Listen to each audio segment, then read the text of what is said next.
드리겠습니다.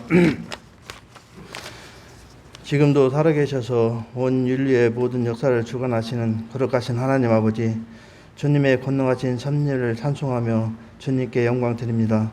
부족한 저희들 주님의 백성이라 부를 가치도 없는 죄인들이지만은 주님께서 사랑해 주시고 독생자 예수 그리스도를 통하여 보혈의 피로써 저희들 깨끗게 하시니 감사드립니다. 하나님 아버지, 저희들 지난 일주일 동안에도 세상에 살면서 주님을 기쁘시게 하지 못하고 저희들의 욕심을 위하여 이기적인 욕망과 많은 죄악에서 살아왔습니다. 이 시간 저희들의 회개를 들어주시고 용서하여 주시옵소서. 또한 주님의 말씀의 거울로 저희를 비추시고 저희들의 삶 전체가 하나님 아버지를 향한 삶이 되게 하여 주시옵소서. 하나님 아버지, 오늘 이 시간 이 자리에 나온 성도들의 기도와 간구를 주님께서 들어주시고 응답하여 주시옵소서.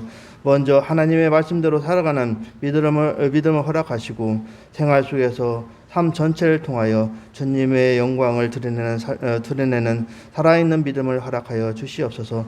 저희들이 걱정하고 근심하며 기도하는 그 모든 것들을 약한 믿음 때문이며 용기 없는 신앙 때문이니 주께서 저희들을 온전히 이끄셔서 더 굳센 믿음을 허락하여 주시기를 간절히 간구합니다. 하나님 아버지, 우리 성악교회 성도들의 삶 속에서 복을 내려주시고 영육간의 경건함을 허락하여 주시옵소서.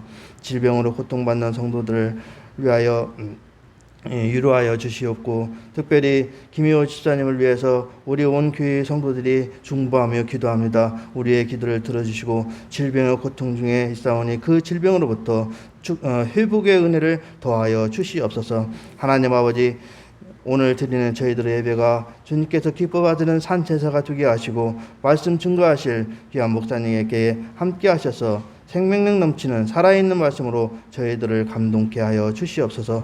지금은 시작하는 시간이 오니 마치는 시간까지 오직 주님만이 임재하여 주셔서 나와 모든 성도들에게 한량없는 축복을 내려 주시옵소서. 이 모든 말씀 예수님의 이름으로 기도드리옵나이다.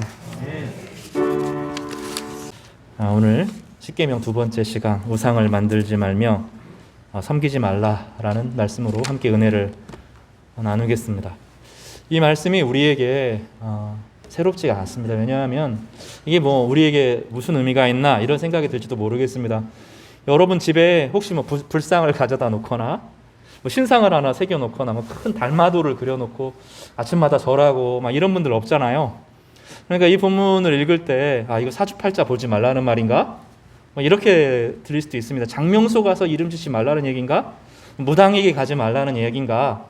이런 거, 타투 별점 이런 거 보지 말라고 하는 말인가? 이 정도로 적용하기가 쉽습니다. 본문은 예수님 이후로 완전히 우리 삶이 참된 주님께서 자유를 주시는데 주님 외에 어떠한 것도 우리에게 구원이 되지 못한다라는 것을 삶으로 인정하는 것까지 나아가는 그 자유를 가르쳐 줍니다. 오늘 말씀을 함께 좀 나누면서 내가 우상이라고 생각하지 않았던 것들이 사실 얼마나 내 안에 들어와 있는지 좀 살펴보고 이걸 다 내려놓을 때 어떤 축복이 있는지를 좀 확인하고 주님이 우리 마음 중심에 좌정하여 주시기를 좀 갈망하는 그런 은혜의 시간, 거듭남의 시간이 되기를 간절히 바라고 축복합니다.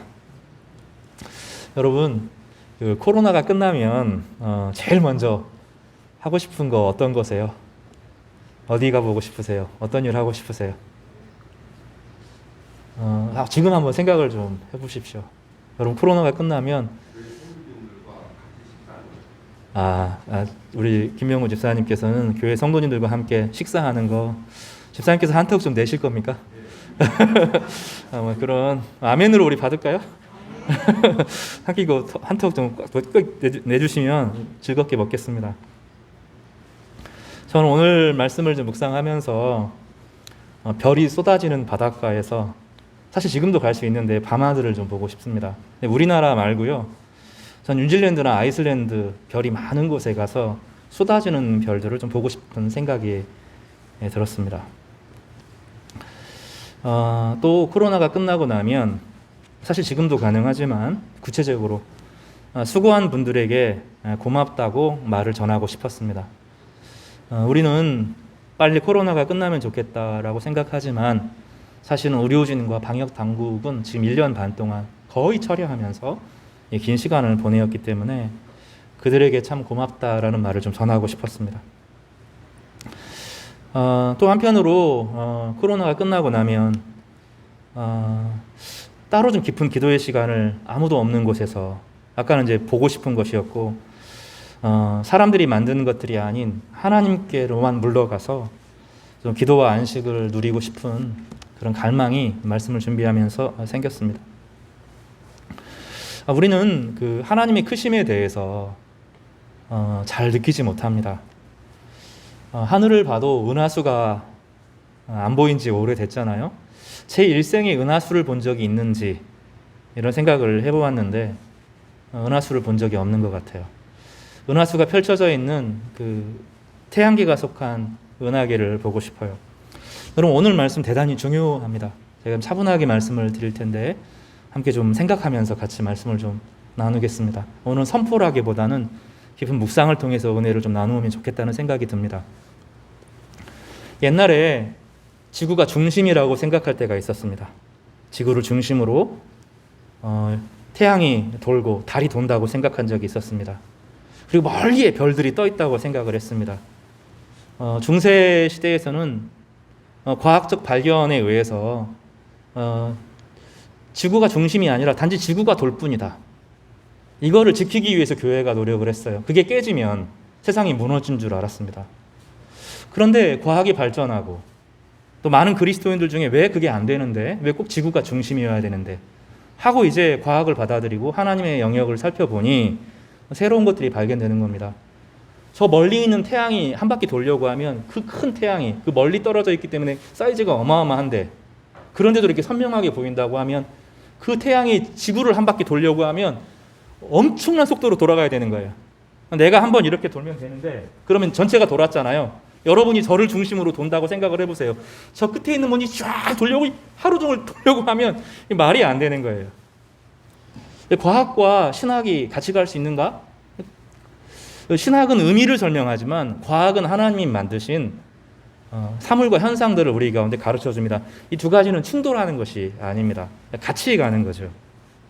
그리고 나서 과학자들이 있는 그대로 온 우주를 관찰하기 시작하니까 깜짝 놀라기 시작합니다. 태양과 같은 별이, 태양과 같은 별이라고 하는 건 스스로 빛을 내는 거거든요. 지구는 별이 아닙니다. 지구는 행성이지 별이 아니에요. 지구는 스스로 빛을 내는 게 아닙니다. 근데 이 지구 말고요, 태양과 같은 별이 이 은하계에만 3천억 개가 존재한다는 겁니다. 3천억 개. 감이 잘 안 오시죠? 3천억 개가 존재한다는 겁니다. 억도 아니고 천도 아니고 뭐 3천억 개가 존재한다는 거예요. 그리고 그런 은하계가 우주에 수도 없이 펼쳐져 있고 우주에 인간이 측정할 수 있고 계산할 수 있는 별의 숫자가 얼만큼 되냐면 7조 곱하기 1000억 개라는 거예요. 상상이 안 되는, 그게 태양과 같은 것들이 그만큼 차지하고 있습니다. 사람이 밤에 하늘에 떠 있는 별을 눈으로 시각으로, 망원경이 아니라 눈으로 볼 수 있는 게 태양과 같이 빛나는 별이 5,000개입니다. 무슨 얘기를 하려고 합니까?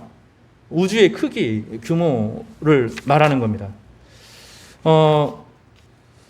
그러면 우주의 크기는, 인간이 측정할 수 있는 우주의 크기는 얼마나 될까요? 과학자들이 그런 거 하는 겁니다. 빛의 속도로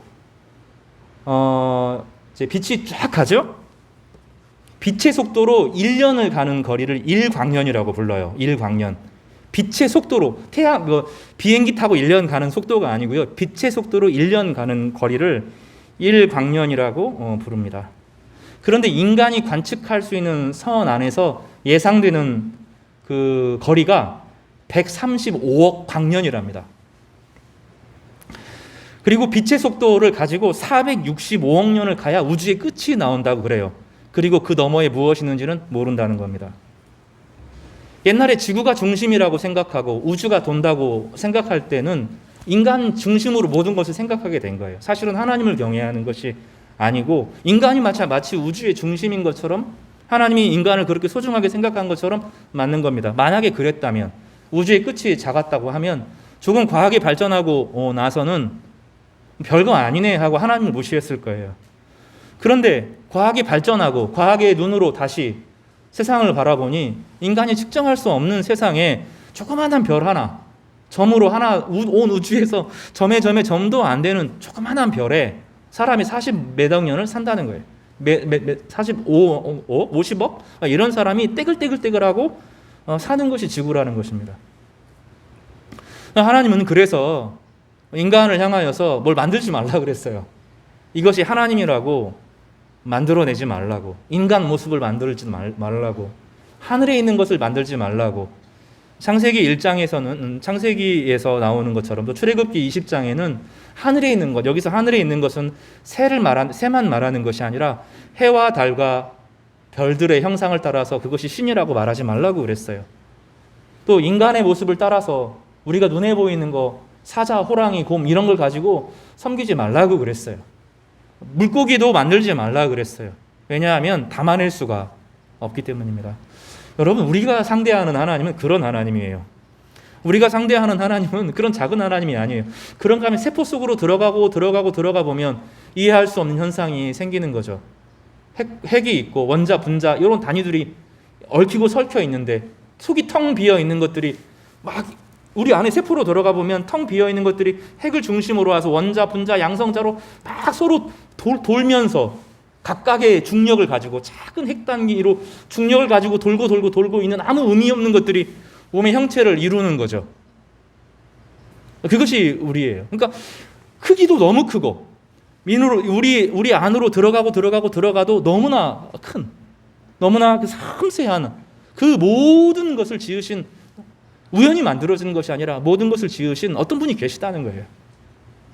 예배한다는 것은 그걸 인정하는 거예요. 인간의 인간됨을 인정하는 것이고 우리가 모든 것을 다 알 수 없음을 인정하는 것이고, 그래서 그 영원하신 하나님, 시간과 공간의 주인이신 하나님 앞에 피조물로서 고개를 숙이고 그분 앞에 항복하는 것입니다.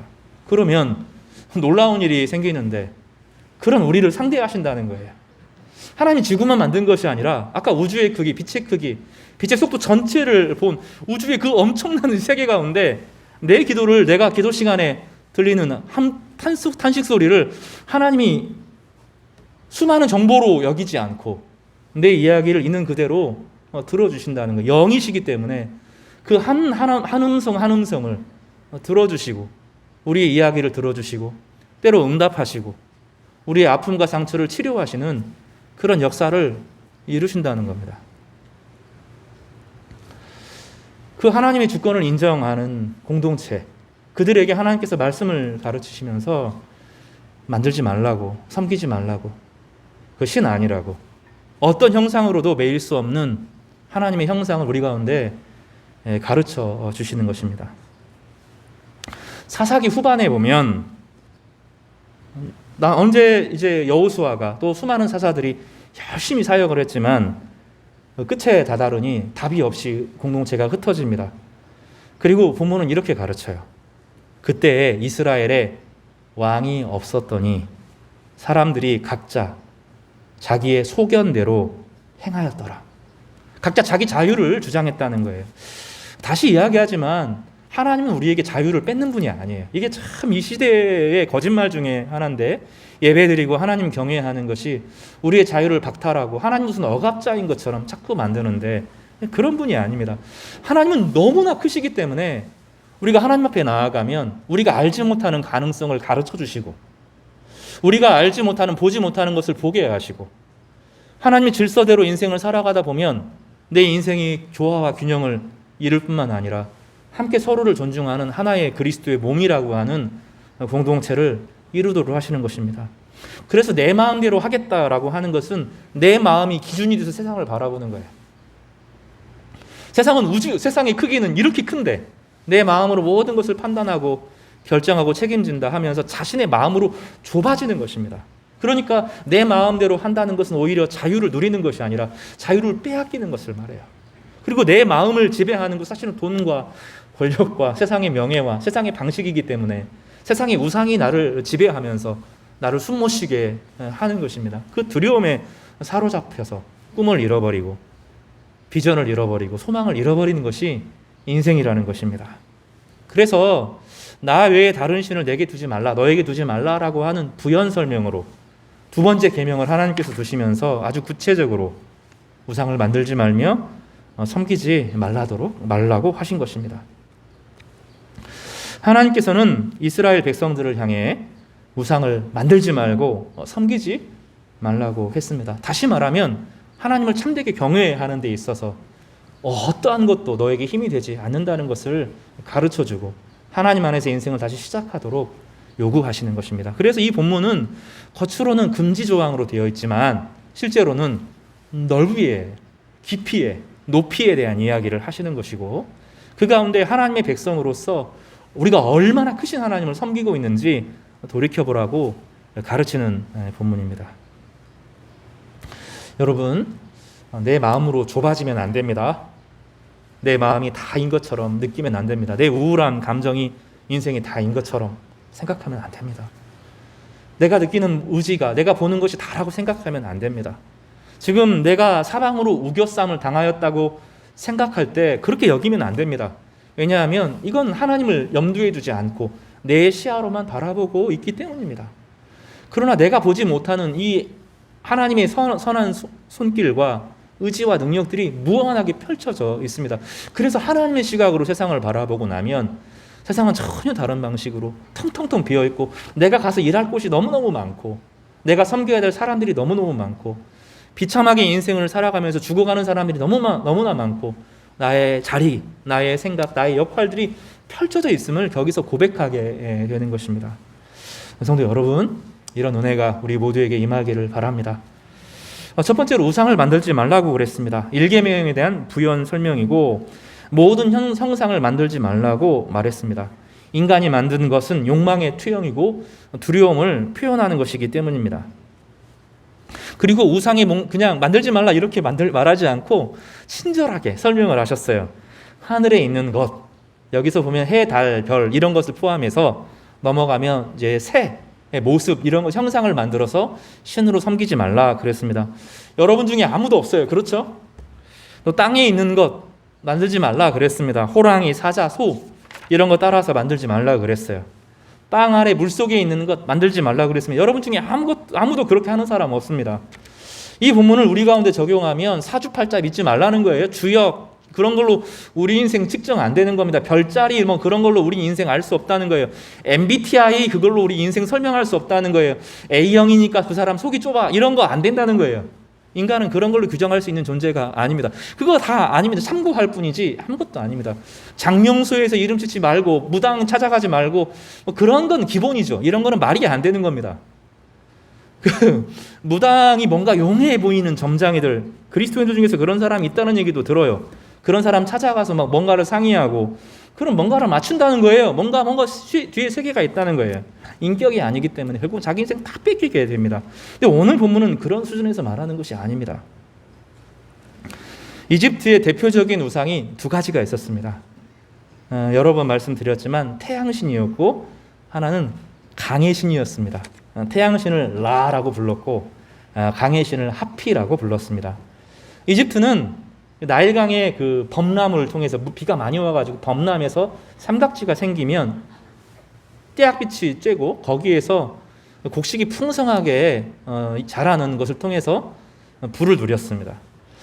만약에 태양빛이 약해지거나 나일강이 범람을 하지 않으면 너무 두려워했어요. 미래가 너무 두려웠고 절망이 찾아왔습니다. 그래서 이집트 사람들은 태양을 신으로 섬겼고 강을 신으로 섬기면서 온갖 짓을 다 했습니다. 그리고 신의 권리를 대신해서 이제 바벨론과 이집트가 말하는 그 신을 대신한 이집트의 황제 파라오가 자신의 권세를 신의 힘을 등있고 다른 사람을 지배하고 괴롭혔습니다. 그 당시에 두 가지 중요한 신화가 있는데 하나는 바벨론 신화고 하나는 이집트 신화입니다. 이 두 신들의 특징은 무엇이냐면 인간을 일시키기 위해서 중노동시키기 위해서 신이 하고자 하는 일에 부족한 것을 채우기 위해서 노예로 만들었다는 겁니다. 그런데 성경은 이 두 가지 사실은 세상의 모든 창조의 신화들을 탁 깨트리면서 인간은 그런 존재가 아니라 하나님을 경배하고 하나님과 바른 관계에 있을 때 하나님의 형상으로 온 세상을 가꾸고 돌보는 하나님과 함께 동역하는 자로 만들어졌다라고 가르쳐 줍니다. 이것을 해방의 정신이라고 부릅니다.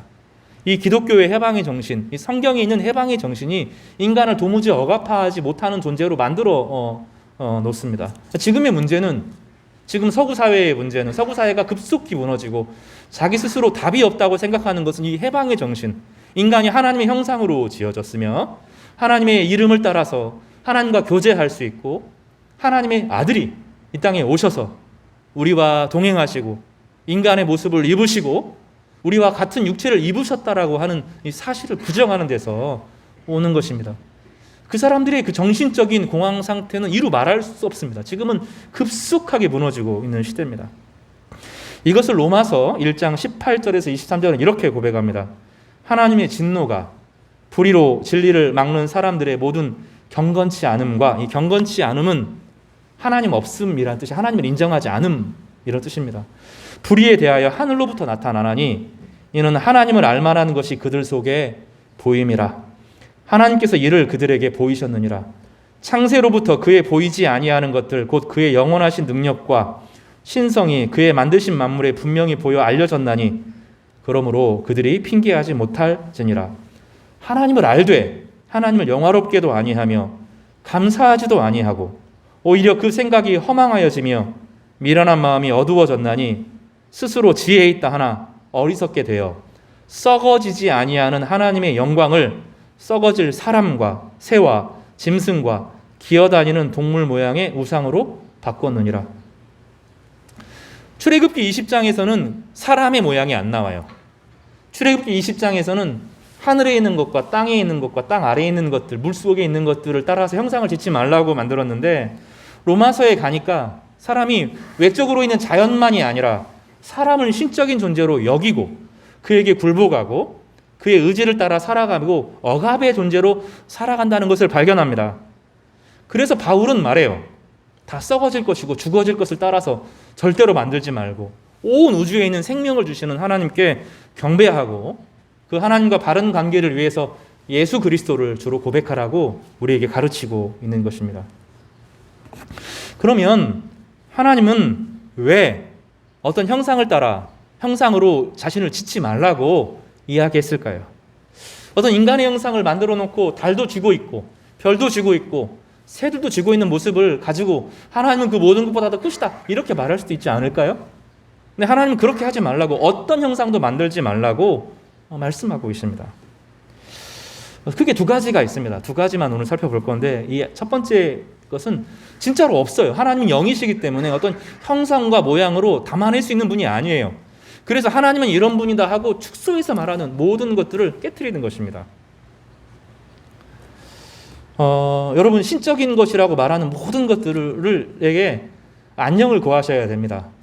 여기도 바로 무당집이 하나 있잖아요. 깃대 높이 꽂아놓고 내가 미래를 안다, 뭔가를 알려준다. 이거 다 거짓말이고 가짜입니다. 뭔가 용하게 본다고 말해도 그래서 그 안에 쓰레기 같은 정신이 들어있기 때문에 인격이 아니에요.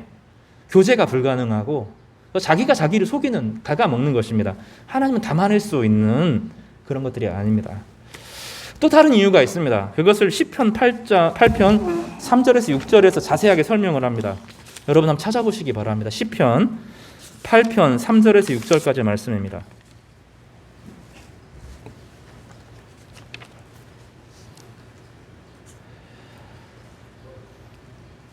찾으셨으면 읽을까요? 시작.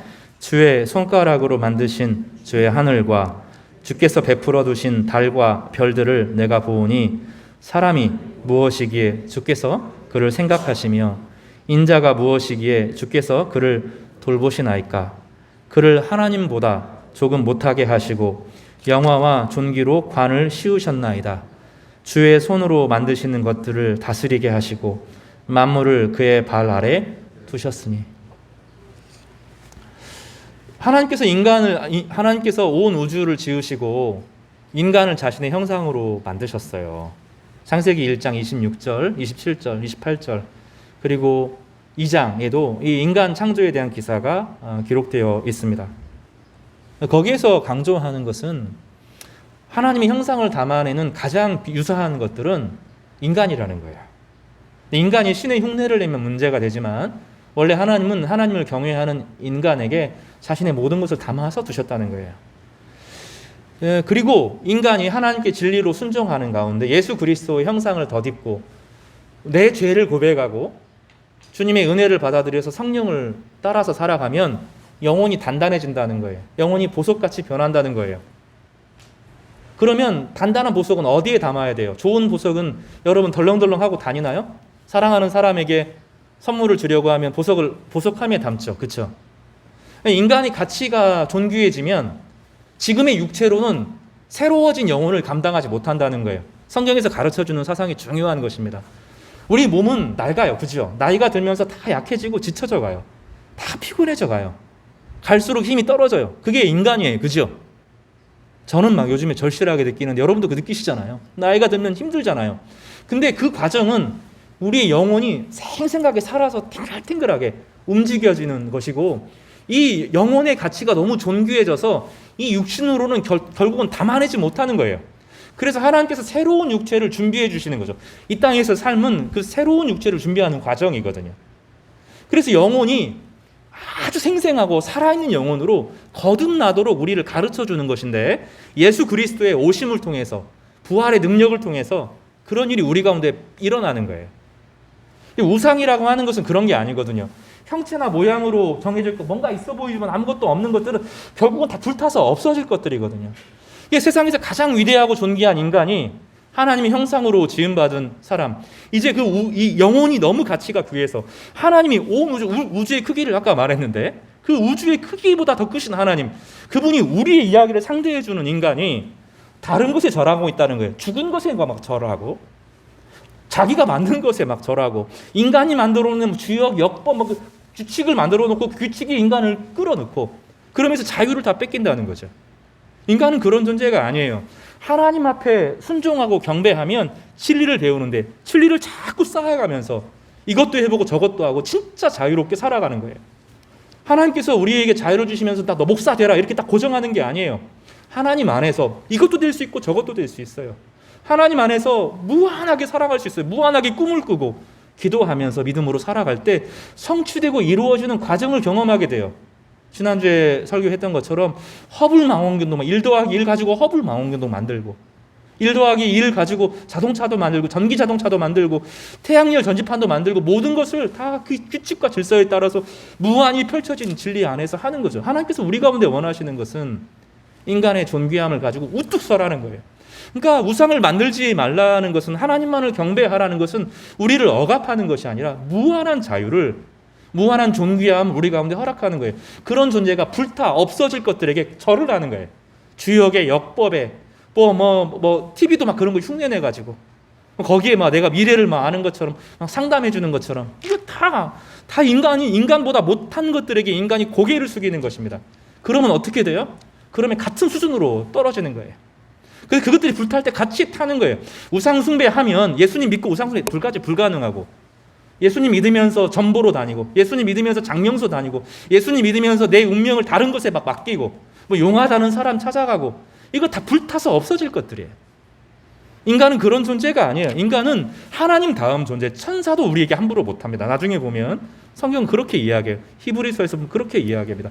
해와 달과 별들도 함부로 못하는 존재가 인간이에요. 인간은 우뚝 서서 하나님 주신 이성과 하나님이 만든 과학을, 자연의 세상을 연구하는 과학적 지식과 하나님 주시는 양심과 도덕과 그리고 그리스도의 몸 안에서 형제 자매로 함께 연결되어지는 이 그리스도의 몸을 통해서 뭐든지 할 수 있는 거예요. 하나님께서 우리 가운데 요구하시는 이 위대한 자유는 이루 말할 수가 없이 인간이 존귀함을 가르쳐 주는 것입니다. 인간성을 유지하는 유일한 길은, 서구 사회가 자살하지 않는 유일한 길은 우리를 지으신 하나님을 신뢰하는 것입니다. 우리 인생이 존귀해지는 유일한 길은 다시 하나님 앞으로 돌아가는 거예요. 하나님께 예배와 경배를 드리고 그 하나님이 우리 예배를 받으신다는 사실은 감격스러운 거예요.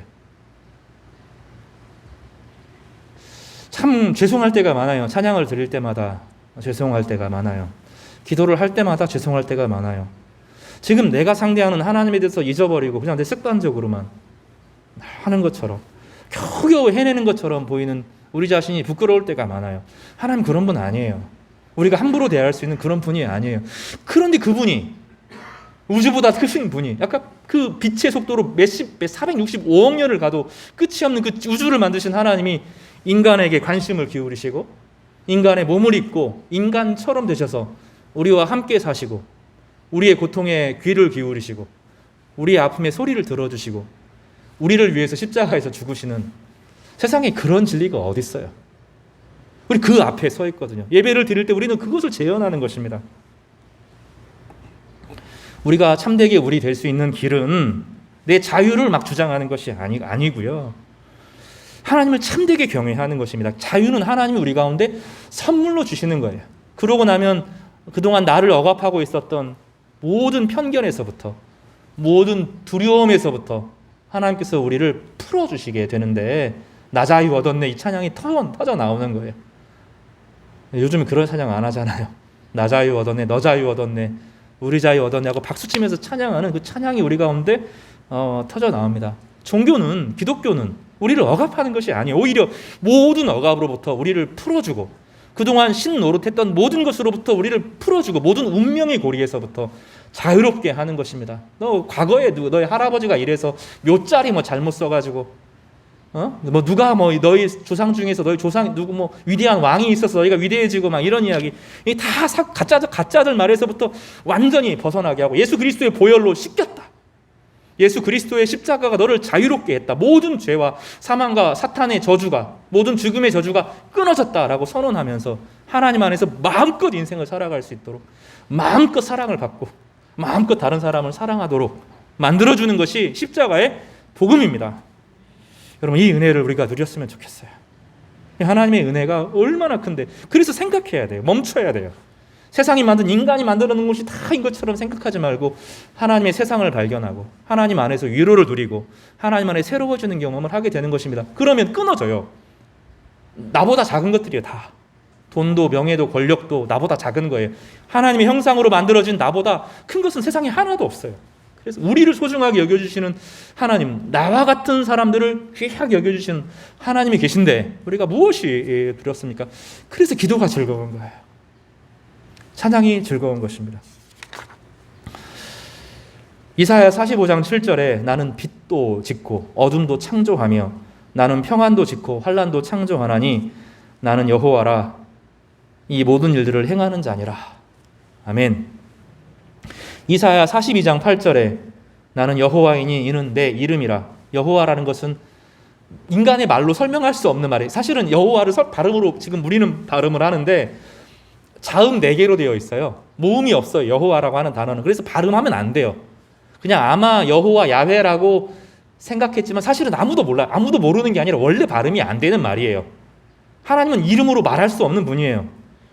나는 여호와니 이는 내 이름이라. 나는 내 영광을 다른 자에게 내 찬송을 우상에게 주지 아니하리라.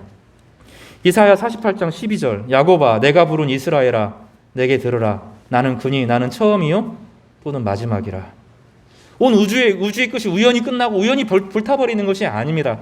하나님이 계획하고 우주를 만드셨고 하나님의 목적을 따라서 우주는 성장하고 하나님의 목적을 따라서 결국은 완성될 텐데 그 모든 우주의 시작과 끝의 종말에는 여러분이 목표가 있는 거예요.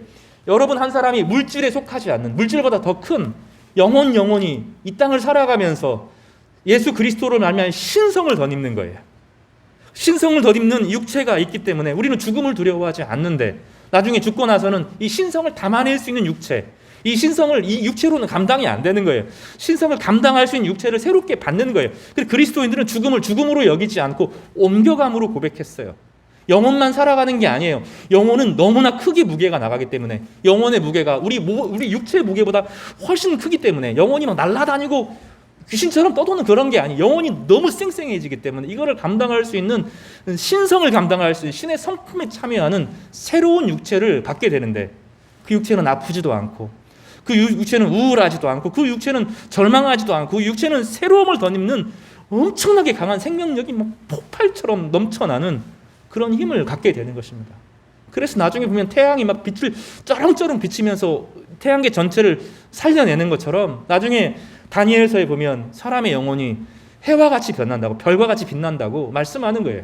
여러분, 해, 달, 별보다 훨씬 존귀한 인생으로 빛나는 인생을 살게 될 것입니다. 그것이 하나님의 약속인 것입니다.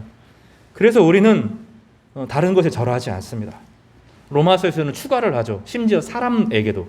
그가 아무리 높은 사회적 지위를 가진 사람이라고도 똑같은 형제로 대하는 것이지, 그가 나보다 더 높다고 생각하고 굴복하거나 그에게 막 지배를 당하거나 그런 존재가 아닌 하나님의 형상으로 지음받는 위대한 인생을 살아가겠다고 주님께서 우리 가운데 약속하는 것입니다.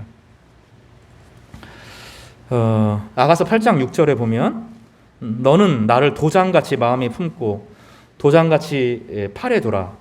사랑은 죽음같이 강하고 질투는 수올같이 잔인하며 불길같이 일어나니 그 기세가 여호와의 불과 같다. 하나님의 사랑이 너무 커서 아무것도 아닌 존재를, 그저 아무것도 아닌 존재를 여기지 않고 사랑의 대상으로 여기고 그의 마음속에 주님께서 함께 하시기를 원하고 그와 더불어서 모든 인생을 극복하고 뛰쳐나가고 인생을 아름답게 세우기까지 열심을 품으시는 하나님을 소개하고 있어요. 이것을 성경에서는 질투하는 하나님이라고 표현하는데 사실은 하나님의 열심에 대해서 이야기를 하는 것입니다. 말씀 정리하겠습니다. 다음 주에 한 번 더 이 주제를 좀 살펴볼 텐데 그래서 오늘 세 가지만 우리가 좀 기억했으면 좋겠어요. 첫 번째로는 우리 인생에서 같이 기도할 중요한 방향이 무엇이냐면 찬양을 회복하는 것입니다. 히브리서 13장 15절에 이렇게 말합니다. 그러므로 우리는 예수로 말미암아 항상 찬송의 제사를 하나님께 드리자. 이는 그 이름을 증언하는 입술의 열매니라.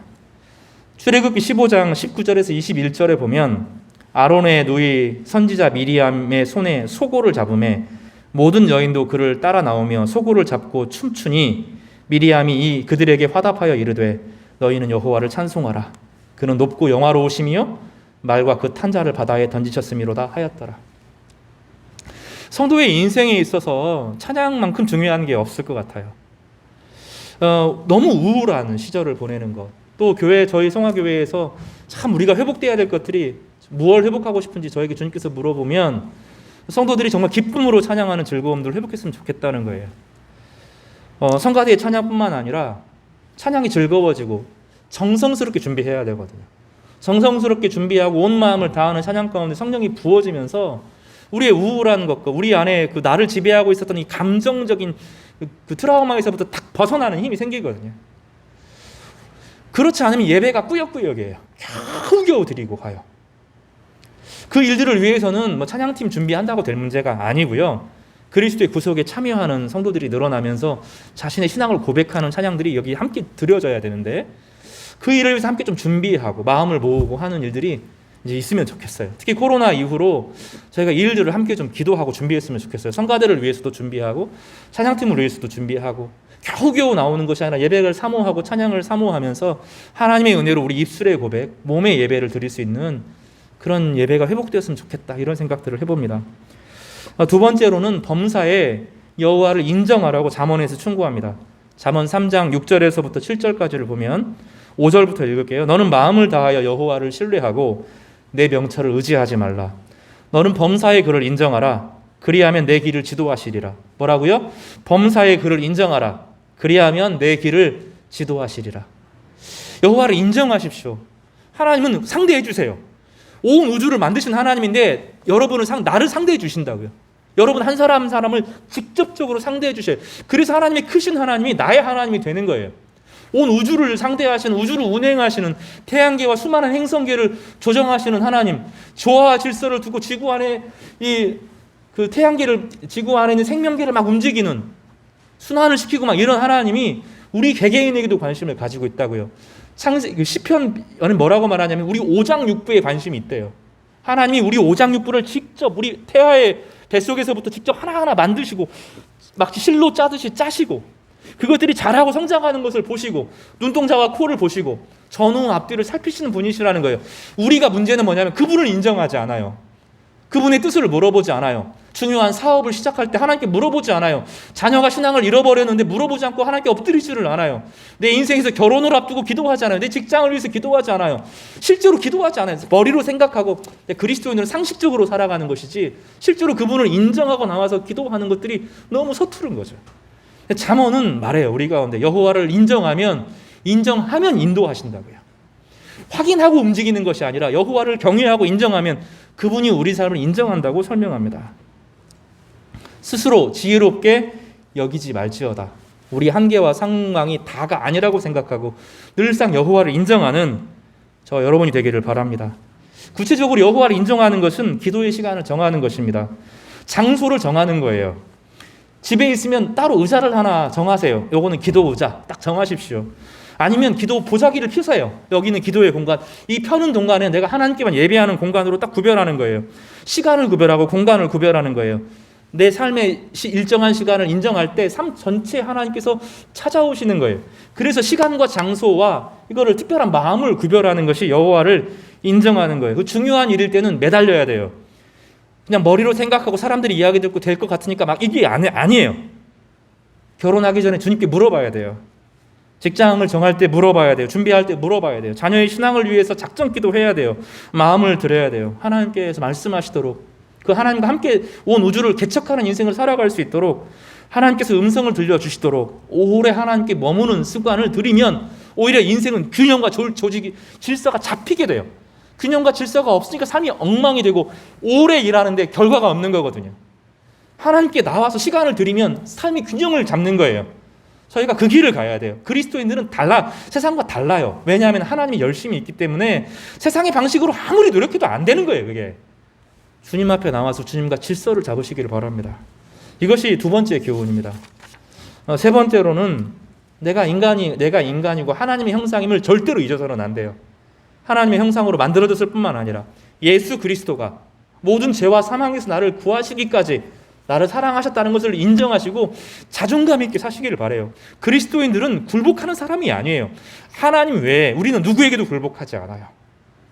자존감을 가지고 살아가는 사람이에요.